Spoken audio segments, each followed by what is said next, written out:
En el video pasado mencionaste la apnea del sueño. ¿Qué es la apnea del sueño?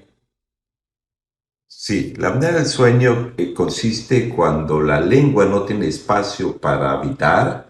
Esto puede ser provocado por la extracción de algunos dientes, puede ser que no haya terminado de crecer los maxilares y la lengua se va para atrás, tapa la úvula y el paladar blando.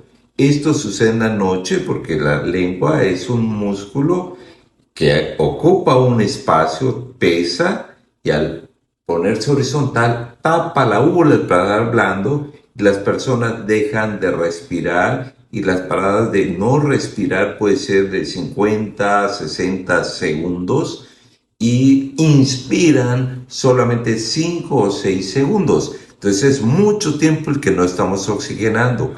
Esto trae como consecuencia muerte cerebral, porque no estamos metiendo oxígeno suficiente durante esas 7 o 8 horas de sueño.